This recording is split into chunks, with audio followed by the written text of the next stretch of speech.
안녕하세요. 정보가 세상을 바꾼다의 인포뱅크입니다. 이번에 전해드릴 내용은 미국 자국산업보호위의 반도체 장비 중국향 출하 제한, 중국 진출 한국 업체도 영향권에 대해서 한번 알아보도록 하겠습니다. 여러분의 구독, 좋아요, 그리고 필요하시면 알람 설정을 부탁드리겠습니다. 지금 반도체 생태계가 어지럽고 빠르게 움직이고 있습니다. 중국의 반도체 생태계 성장을 좌시하지 않겠다라는 미국의 의지가 점점 더 반영되고 있는 것이죠. 치포동맹, 반도체 지원법, 여기에 중국향 미국산 장비 출하 제한까지 검토하고 있다라는 것입니다. 특별히 반도체 지원본과 같은 경우는 미국에 진출한 반도체 공장, 그래서 SK 하이닉스 그리고 삼성전자 이러한 회사들이 미국에서 지원을 받게 되면, 미국의 그 여러 가지 지원을 받게 되면 10년간 중국의 반도체 증설이든지 투자라든지 그게 할 수 없다라는 것이 되기 때문에 한국에서 지금 미국 그리고 치포동맹 여러가지 상황을 보면 점점 상황이 중국에 진출한 것들이 굉장히 안 좋은 쪽으로 가고 있다라는 거죠. 여기에 중국향의 미국산 장비 출하 제한까지 검토하고 있다는 사실이 나오기 때문에 중국에서의 반도체 생산은 점점 더 어려워져 가고 있다라고 보고 있다는 거죠. 중국향 미국산 장비 출하가 제한이 되면 중국에 진출한 한국 기업들도 이 영향권 아래 놓일 수 있게 된다라는 그런 말이 나오고 있습니다. 자, 그래서 준비했습니다. 미국 자국 반도체 산업보호위의 반도체 장비 중국향 출하 제한, 중국 진출 한국 업체도 영향권입니다. 미국이 YMTC 등 중국의 메모리 반도체 업체의 미국산 반도체 제조 장비 출하 제한을 검토 중인 것으로 알려지고 있습니다. 1일 로이터는 워싱턴 소식통을 인용해서 이같이 보도를 했는데요. 이 조치가 승인되면 낸드 플래시를 제조하는 중국 공장으로의 미국산 반도체 제조 장비 선적이 전면 중단이 됩니다.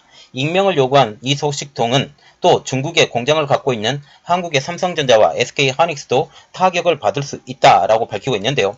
삼성은 중국의 두 개의 큰 공장, 낸드 플래시 공장을 가지고 있고 SK 하이닉스도 중국에 있던 인텔의 낸드 플래시 제조 사업을 인수를 했기 때문입니다. 그래서 낸드 플래시 사업을 완전히 깡그리 무너뜨리려고 하는 미국의 의지가 볼 수가 있게 되는 거죠.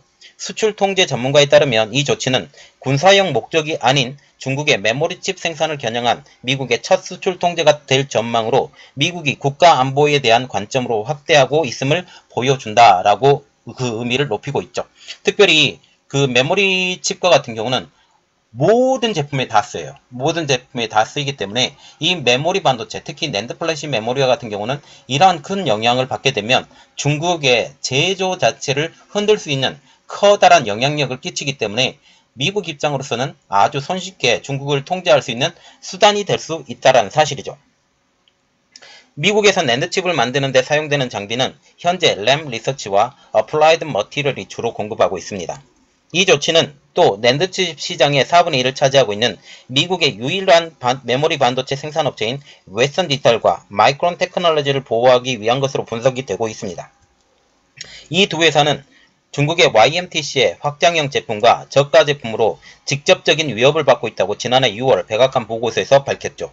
낸드칩은 스마트폰 및 개인용 컴퓨터, 그리고 아마존 웹 서비스나 구글 등의 데이터 센터의 데이터 저장을 위해서 이용이 됩니다.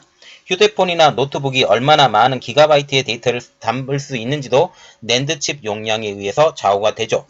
수출 통제를 감독하는 상무부는 이에 대해서 바이든 행정부는 중요한 국가 안보 위험을 해결하기 위해 첨단 반도체를 제조하려는 중국의 노력을 방해하는 데 초점을 맞추고 있다. 여기서 그의 의미가 완전하게 드러났죠.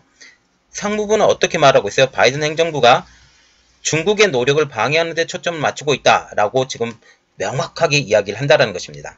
2016년 설립된 YMTC는 낸드칩 제조의 신흥 강자라고 지난해 6월 미 백악관의 보고서가 밝혔습니다. 보고서에 따르면 또 YMTC가 중국의 국가 챔피언이자 국가 보조금으로 240억 달러를 받았으며 미국의 낸드 반도체 업체에 위협이 될 것이라고 지적을 하고 있습니다. 지금 YMTC에서 만들고 있는 제품 자체는 정말 하급 제품이에요. 상급 제품은 아니고 그 기능이 조금 떨어지기 때문에 저가 제품에 대해서 지금 많이 사용이 되고, 이 저가 제품이 또 중국에서 많이 제조가 되면서 미국으로 들어오고 쓸려 들어오고 있기 때문에 이것에 대한 영향을 줄이려고 하고 있는 미국의 노력이라고 볼 수가 있게 되는 거죠. 이번 미국의 반도체 수출 제한은 향후 중국의 D램 업체인 창신 메모리를 저격할 수 있음을 보여주고 있습니다.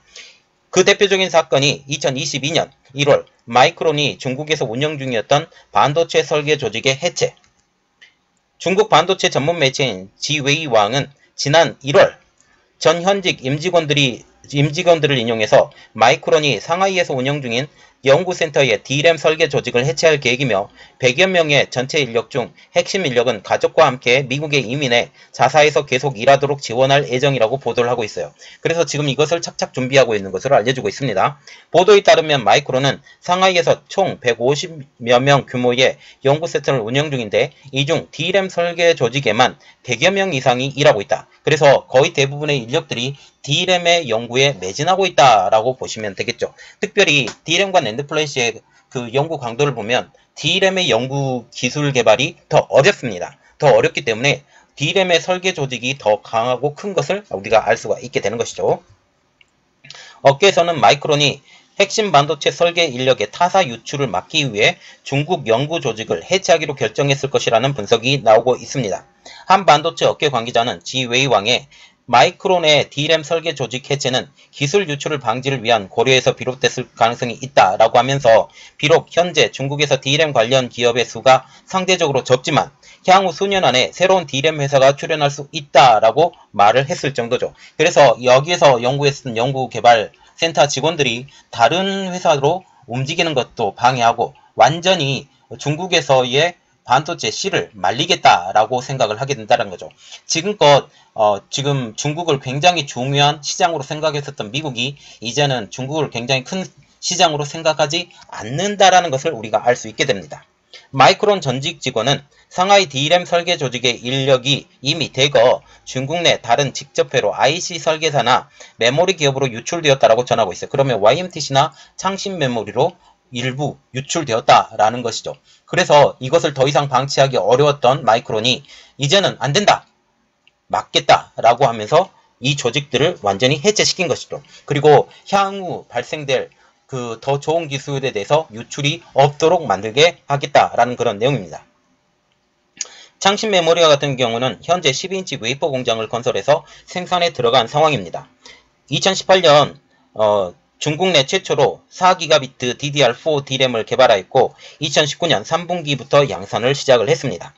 기술 면에서 보면 창신의 현재 수준은 10나노 1세대인 1X 수준인데 주로 DDR4 및 LPDDR4 위주이고 올해 10나노 2세대인 1Y 양산을 추진하고 있습니다. 그래서 기술력으로는 아직 떨어지지만 여기서 보면 DDR4라고 나와있죠.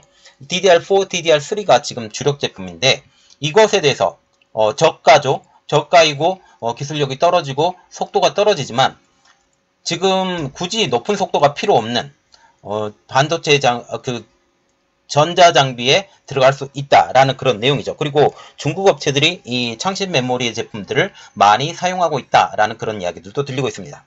또한 알리바바 등 19개 회사가 지난 2월에 창신 메모리 테크놀로지 모회사인 루이리 반도체에 83억 위안의 83억 9천만 위안, 한국 돈으로 1조 6천억 원을 출자한 상황입니다. 이는 현재 러시아 전쟁 이후 어려워진 반도체 업계에 대해서 지원하는 형태로 지금 들어가게 된 거죠. 알리바바 같은 경우는 작년에 무지하게 두들겨 맞았습니다. 중국 정부로 인해서. 그래서 거의 중국 정부에 의해서 운영되고 있는 회사라고 지금 보시면 되겠죠. 현재 창신 메모리는 대만의 나냐 테크놀로지와 D램 시장 4위를 두고 다투고 있습니다. 현재 4위는 나냐고요. 5위는 창신 메모리입니다. 그래서 이렇게 보면 되죠. 삼성전자, SK하이닉스, 그리고 마이크론, 그 다음에 나냐 창신 메모리인데 이 시장을 놓고 다투고 있다고 하면 이것을 무조건 밟아야 되겠죠. 중국 증권가에서도 이 창신 메모리가 연내 D램 월 생산량이 20만 장으로 확대해서 30만 장대인 SK하이닉스와 마이크론 등과의 격차를 좁힐 것으로 추산하고 있습니다. 이렇게 확대가 되려고 하면 기기들이 들어가야 되는데 이 기기 자체를 통째로 막을 가능성이 점점 더 높아져 가게 되는 거죠. 2020년 말 기준 월 4만 장으로 2년 만에 약 5배가량 증가가 되는 것입니다. 마이크론과 웨스턴 디지털을 위해 중국의 낸드플래시 1위 업체인 YMTC를 저격한 미국이 마이크론을 위해 중국의 D램 1위인 창신 메모리를 저격하지 않으리라는 보장은 없습니다. 이렇게 되면 중국의 D램 공장이 있는 SK 하이닉스도 어려움을 처할 수 있다라는 의미가 되는 것이죠. 이렇게 지금 미국이 계속적으로 두들겨 패고 이제는 한국 업체들까지 이 영향력 가운데 들어가게 됐다. 이렇게 되면 이제 한국의 메모리 업체들이 중국을 떠나게 되는 그런 시기가 빨라질 수 있다라고 그렇게 생각을 하게 됩니다. 이렇게 진행이 어떻게 되어가는지 지금 엄청나게 빠르게 진행이 되어가고 있는데 지금 미국과 중국은 가까워질 수가 없는 상황. 왜냐하면 중국이 미국을 넘어서려고 하고 있고 그리고 외환에서도 위안화를 기축통화로 만들고 싶어하는 지금 중국, 지금 러시아를 지렛대로 해서 위안화를 기축통화로 만들려고 하고 있기 때문에 이런 야욕들을 모두 다 깨부셔야 된다라는 게 지금 미국의 생각입니다. 이 상황이 어떻게 되는지 우리가 한번 같이 지켜보도록 하겠습니다. 이번 내용은 여기까지 하겠고요. 저희 내용이 여러분들에게 도움이 됐다고 생각을 하시면 구독과 좋아요 그리고 필요하시면 알람 설정까지 부탁드리겠습니다. 감사합니다.